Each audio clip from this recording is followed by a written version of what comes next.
Good morning. How are y'all doing today? Good, good, good. Waiting on a few other people to get in here. Thank y'all for coming today. It's a Monday. It's a little bit different than we normally do it. We usually don't do it on Mondays. We usually do our events on Tuesdays and Thursdays, but we had to swap around this time and do it on a Monday. So we do know that February is Heart Month. A lot of Valentine's dances and stuff going on. We had a large one here a few weeks ago, and it was a really good turnout.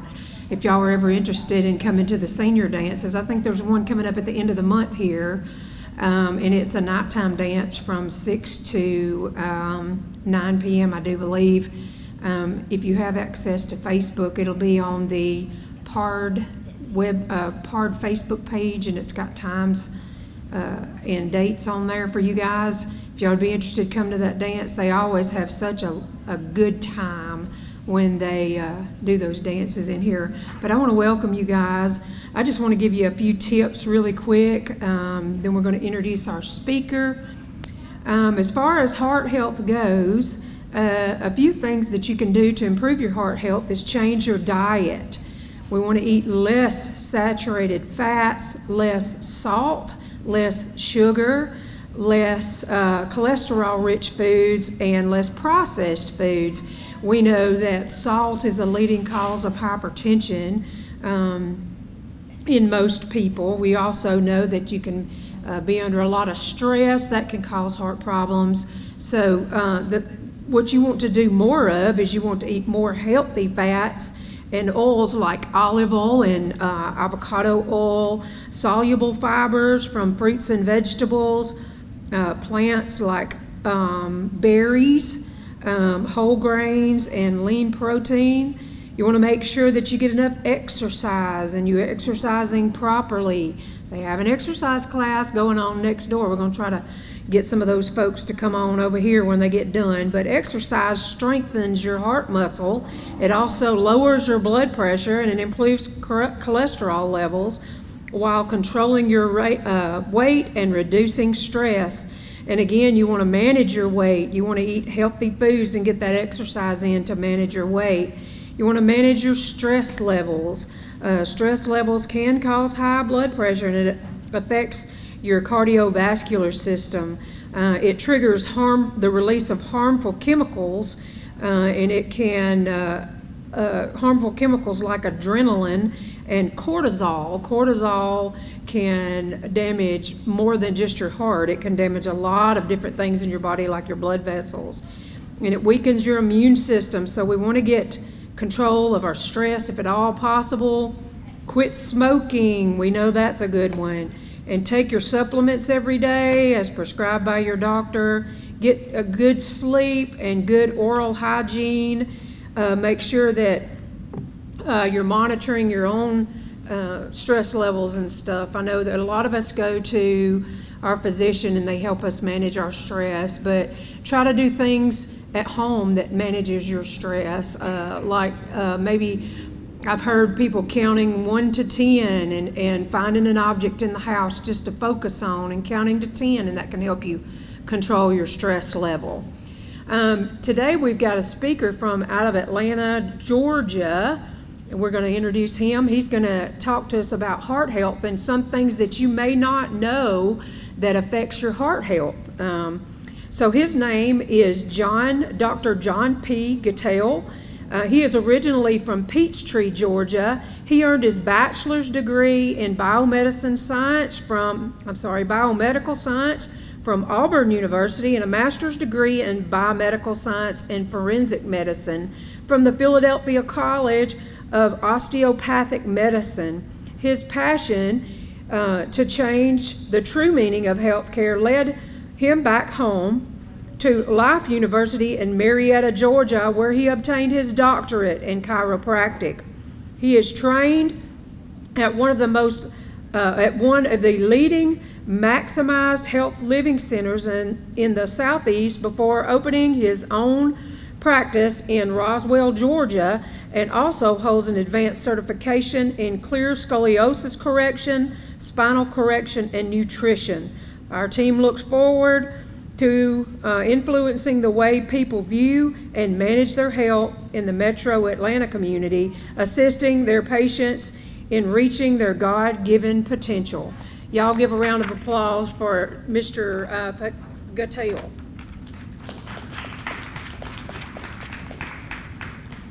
Thank you. Thank you for the introduction. Since you hit all the high points of my for the talk today, I don't have to talk actually, so thank you. You're okay, all right, fine. I guess I'll talk a little bit. So anyway, thank you guys for having me again. My name is Dr. John Gatell. I practice out of Noonan, Georgia. I actually I've been practicing for 10 years. My first practice, like she said, was in Roswell and Alpharetta, Georgia. I'm originally, like she said, Peachtree City is where I grew up. It's the golf cart city. I don't know if anybody's familiar with the Atlanta area, but they have more golf cart paths in Peachtree City than they do car roads. My high school actually has golf cart paths that go to it, so kids would ride golf carts to school. Anyway, I went to Auburn University for my undergrad, War Eagle. For those of you who are here, War Eagle. Anyway, sorry. I didn't hear a single War Eagle. All right, I'm done. I'm leaving. Anyway, so I went to Auburn University. I studied biomedical science, and then I thought my whole life I was going to go to medical school, like my dad. My dad had a practice in Peachtree City, Georgia. He was an anesthesiologist, and then he went into pain management, and he opened up a clinic specifically to help people with severe pain, with fibromyalgia, severe neck pain, back pain. He would prescribe high-grade pharmaceuticals, OxyContin, hydrocodone. He would do injections to try to help these people get out of pain. And all I could remember through high school is he would talk over dinner about how he'd help these people. And I knew I wanted to work and do something very similar like him. After I went to Auburn, I applied to get into medical school. I applied year after year for a couple of years, and I finally got accepted to Philadelphia College of Osteopathic Medicine. And I called my dad to tell him the good news that I could work with him. And I'll never forget what he said. He just said, "John, whatever you do, don't work with me." Because my entire career that I thought I was helping people, all I was doing was just masking or covering up their symptoms. And he had a patient commit suicide from OxyContin overdose, and it drastically changed his career as well as mine. So instead of going into the typical allopathic approach, I decided to go into chiropractic. But that's background about my journey and how I got to this point. And you're probably wondering, why is there a chiropractor doing a health talk? I actually have a specialty and certifications in treating scoliosis, so it's even a little bit more confusing. So this slide shows you what I deal with on a regular basis. On the far left, that's mild scoliosis. So scoliosis is considered a curve of over 10 degrees in the spine with rotation. That's showing you a curve of 17 degrees. The middle one is moderate scoliosis. So moderate is 25 to 40, and then 40 plus is considered severe. That's when it can become surgical. So just show of hands, what do you think will happen to the body if there is pressure onto the spine? What will happen to the vital organs, such as the heart? Does anybody have any idea what will happen? It's going to put pressure. Yeah, it's going to put pressure onto those organ systems. When we have kids come into my clinic, one of the number one things that the pediatricians, the orthopedic pediatricians or surgeons are worried about is that when these curves get to this level or the severity where it's over 60 degrees, it's going to start to affect their lung function or their lung capacity. And that's why they'll do surgery, is for that reason, is to avoid that from occurring. But anyway, it's very important to maintain spinal health, and that's why I got into chiropractic, and then I specialized into scoliosis because the closest doctor that was a chiropractor that would treat scoliosis was actually in Florida. And I used to send my patients, I did general practice chiropractic for about 5 years. And then that's when I decided I wanted to specialize into scoliosis treatment, because we have to send these patients to Florida. And they'd go to Florida and they do like a week or two of treatment, and they do intensive treatment where they were doing either therapies, rehab, exercises, and then they would typically get a brace, and they'd come back to my clinic, and I'd continue to manage them locally in Georgia. But I used to have to send them out of state to do that. So I decided at the time that I was going to go through the additional certifications and training so we could help those people in Georgia. And to this point now, like I said, practicing 10 years, because we're one of the only clear clinics in the Southeast, specifically in Georgia, we have patients who come from Alabama, from Tennessee, from Carolina, from South and North Carolina, and they'll come to my clinic in Noonan, and they'll spend about 1 to 2 weeks with us while we do intensive treatment to help stabilize or reduce the scoliosis. So again, you're like, what in the world? Why would I be here talking about health? I mean, about the heart. And when I first got into practice and I was doing chiropractic basic treatment for general practice, we used to always have workshops on how to do things to maintain overall health and wellness, because it's very important. So that's what we're going to be talking about. It's about the heart. So just to kind of switch back to that, what is the world's #1 disease, death-causing disease? Cardiovascular disease is the most common, heart attack and stroke in particular. So here are just some facts. The American heart disease burden, about 600,000 people die of heart disease in the United States every year. That's 1 in 4 people. Heart disease is the leading cause of death for both men and women. More than half of the disease deaths due to the heart disease in 2009 were men. Coronary heart disease is the most common type of heart disease, killing nearly 380,000 people annually. Every year, about 720 Americans have heart attacks. Of these, 515,000 are first heart attack, and 205,000 happen in people who have already had a heart attack. Coronary heart disease alone costs the United States $108 billion each year. The American Heart Association estimates that the cost will surpass $1 trillion over the next 10 years. The total includes the cost of healthcare services, medications, and lost productivity. So again, it's very important when you think of globally and in the United States just what an epidemic it is for heart disease. So it is important on what we do, and there are things that we can do naturally.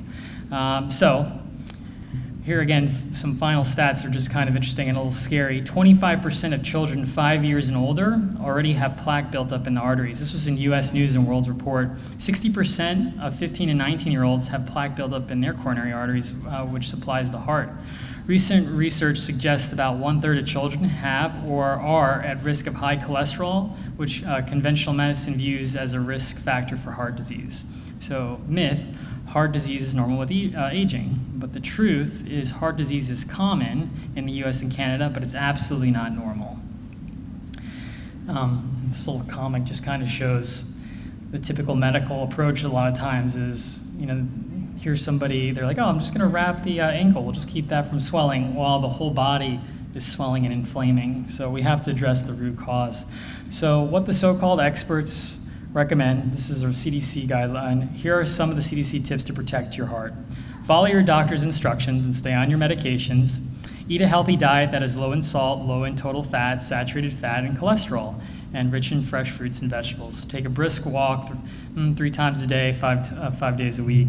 Don't smoke. If you smoke, quit as soon as possible. It's a good tip. Expect to treat high blood pressure for life. And again, the conclusion of this is when you take the medication, you're going to be on it for life. That's what the main caption is there. High blood pressure, another, again, correlation with cardiovascular disease.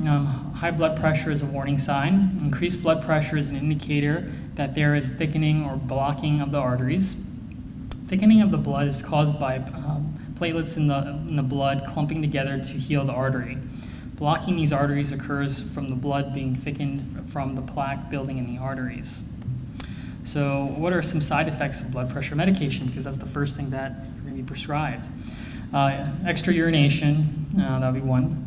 Weakening leg, cramping, fatigue. Diuretics may increase the body's level of mineral potassium, which can lead to these side effects, certain potassium. Anyway, intense and sudden foot pain, symptoms of gout. This is rare. Asthma symptoms, cold hands and feet, depression, insomnia, sleep problems, skin rash, loss of taste, constipation, dizziness, headaches, irregular or very rapid heartbeat, palpitations, swollen ankles. I mean, that's crazy when you just think of you're taking this medication that's supposed to help with blood pressure, some of the potential side effects.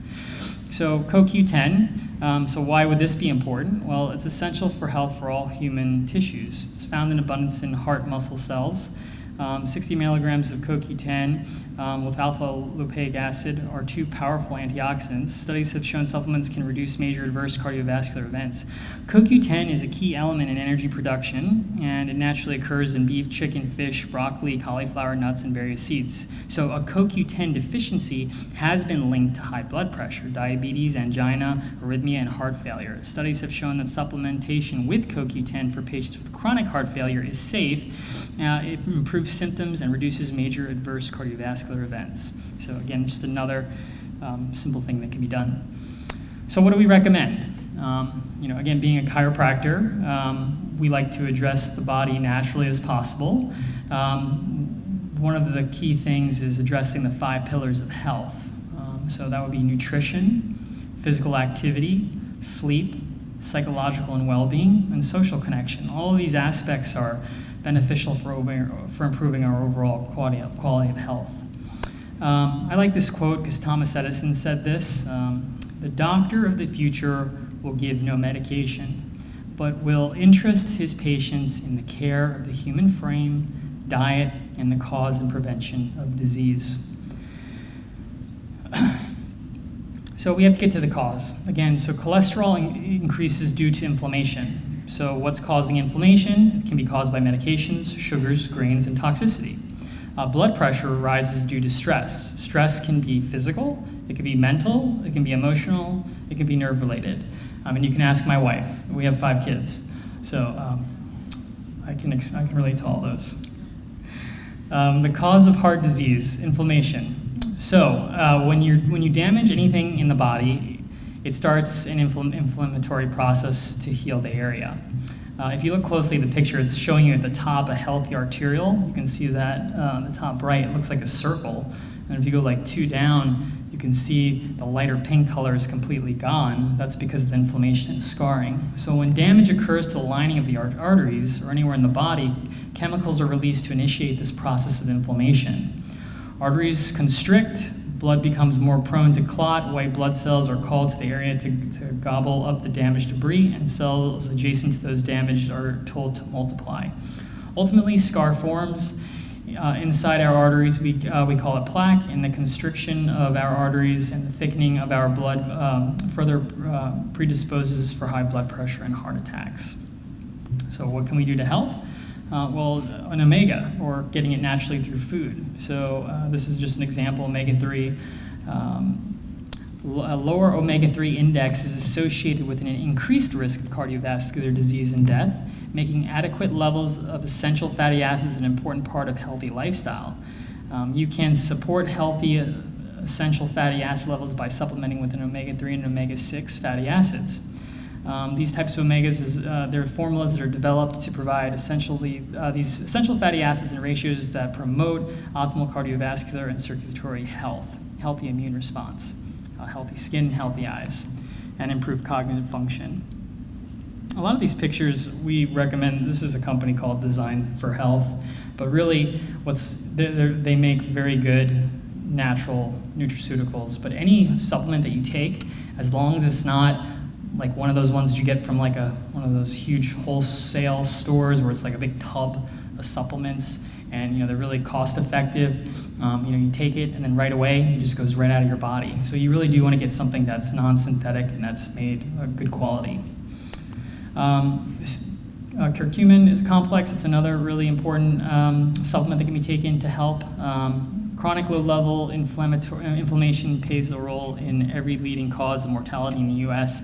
The key to reversing inflammation is to eliminate free radicals and oxidative species with high quality of antioxidants. Curcumin complex is a whole food formation that provides a powerful combination of 3 synergistic antioxidants.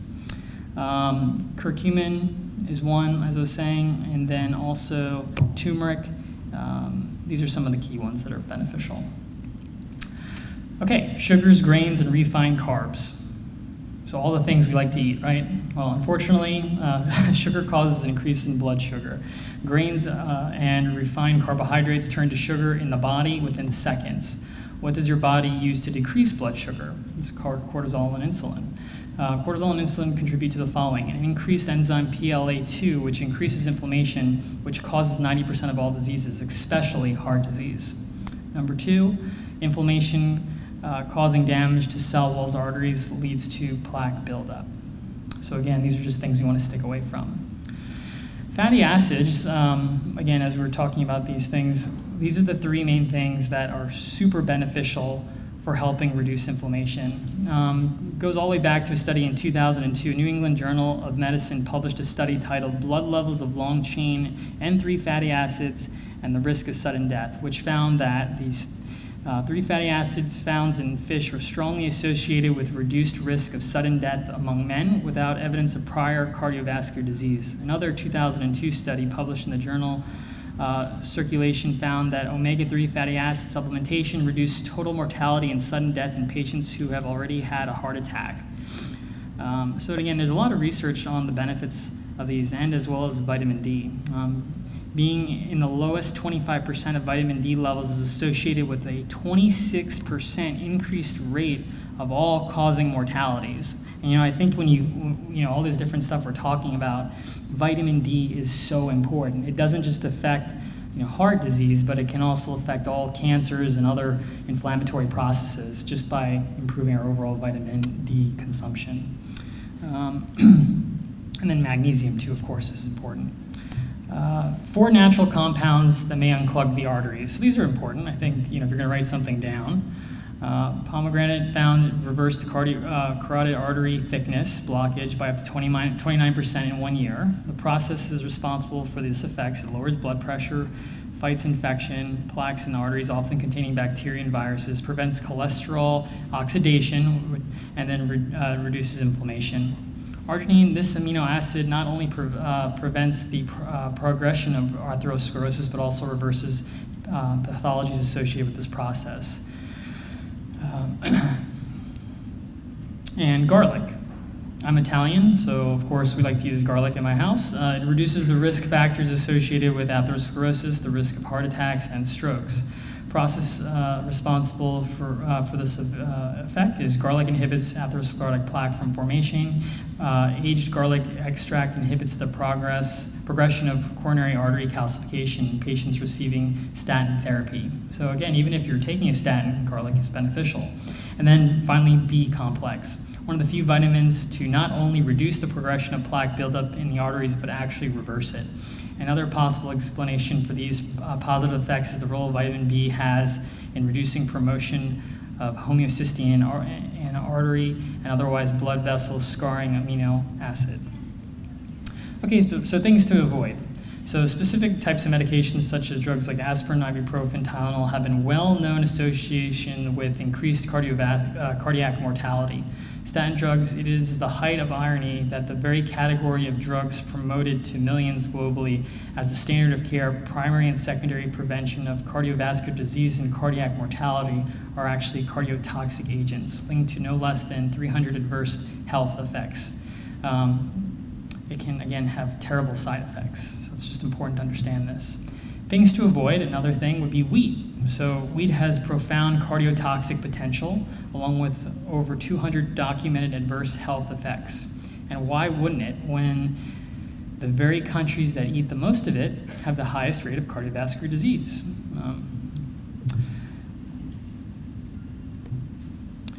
We were talking about the benefits and how we address health at my clinic or when we're helping patients in my office. Again, some of the main points that we like to promote are using the 5 pillars of health to do things naturally. Well, there's one system in the body that controls all systems, and that's the nervous system, which is the brain, the spinal cord, and the nerves. They're literally the electrical wiring system for our body, which controls the heart. The spine-brain connection, I think it's, again, important to kind of understand how they work, but it's the first system to develop in our body. It controls the development of every system. It regulates all systems throughout our life. It processes everything we experience, mind, body, and spirit, and it controls all function and healing. So of course it would be important to make sure our nervous system is functioning optimally. I started bracing just because with kids when they're younger, a lot of times they can't do the therapies we do in the clinic because they're either too young or they're not tall enough yet to use the equipment, the tables or the chairs for their size, and so bracing is very beneficial. And so this is an example of a young boy who had a brace on. His curves were 21 and 27. In brace, it was dropping it down to 13 and 3. And so again, if we can get to these kids sooner, then we can help to stabilize and reduce it.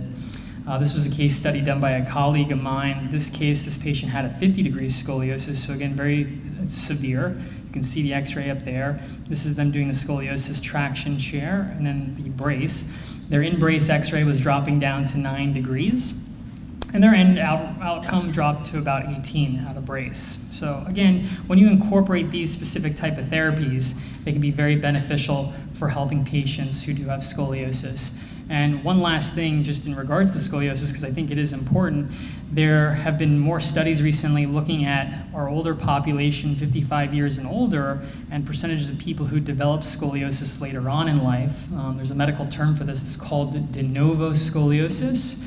It's a degenerative form of scoliosis that occurs not as the same as idiopathic scoliosis, which develops as a child or an adolescent, but it's now developing in about 1 out of 3 people who are 55 years and older. And so these patients will develop scoliosis later on in life, and it can cause pain or symptomatology, and so we help those people as well. But anyway, thank you all for having me come out today. If you do have any other questions, I will be at the booth in the back. I have a booth with my wife Elizabeth, who's back there. She's representing the Claiborne County Nursing Home. She's the administrator for that facility, and I'm very blessed to be with her. So thank you guys for having me here, and I'll see you later. I just want to remind you guys, I know we got familiar faces in here. A lot of y'all support us and come every month, if not every other month, but I just wanted to go over real quick what we're going to be doing next month, and it's Nutrition Month. It's going to be on, what does that say, March the 25th. Our times are always the same, 10 a.m. to 12 p.m. We're going to have some good speakers and a lot of information.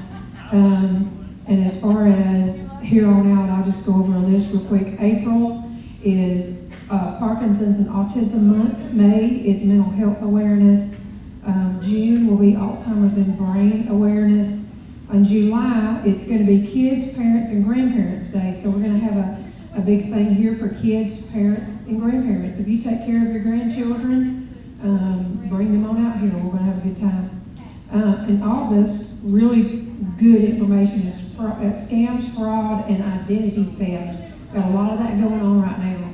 So we always have a really good speaker out here to give you guys a lot of good information about how to keep from being scammed.